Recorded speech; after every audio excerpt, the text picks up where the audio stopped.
शशि परदेसी। कहाँ घर है? घर बेला जिला मधुबनी। की कहली रे? घर बेला जिला मधुबनी। मुझे तोड़ दो।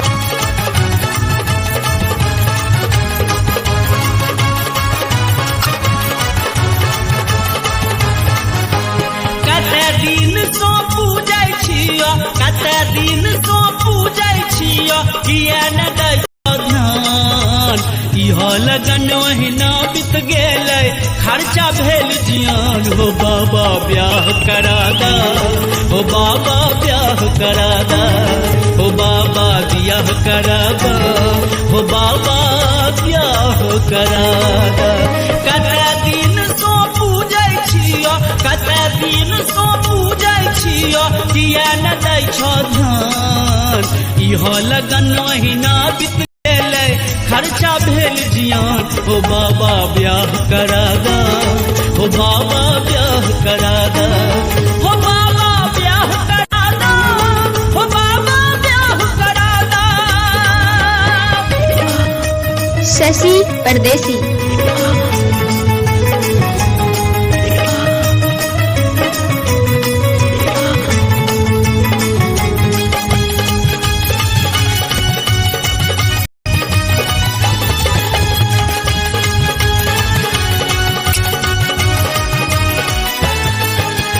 घटक सब अब कहलो पर कहियो नहीं आबैया। कहैया जमाना बदल गेलै, अब शरबत के पूछैया। घटक सब अब कहलो पर कहियो नहीं आबैया। कहैया जमाना बदल गेलै, अब शरबत के पूछैया। कहैया पेप्सिया बियर पियब तो, कहैया पेप्सिया बियर पियब तो, याद रखब अहाँक नाम। इहो लगन महीना बीत गेलै, खर्चा भेल जियान। हो बाबा ब्याह करा दा, हो बाबा ब्याह करा दा, हो बाबा ब्याह करा दा, हो बाबा ब्याह करा दा।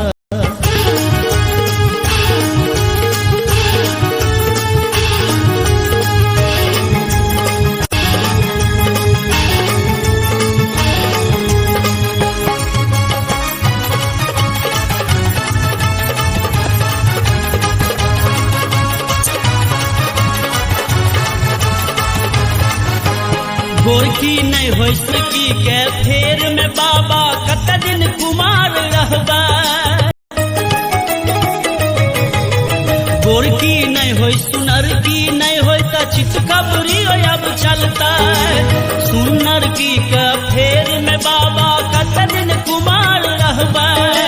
जो सुनर की भेंट जतो, जो सुनर की भेंट जतो, चढ़ैबो दूध या भांग। इहो लगन महीना बीत गेलै, खर्चा भेल जियान। हो बाबा ब्याह करा दा, हो बाबा ब्याह करा दा, हो बाबा ब्याह करा दा, हो बाबा ब्याह करा दा। क्या नाम है आपका? शशि परदेसी।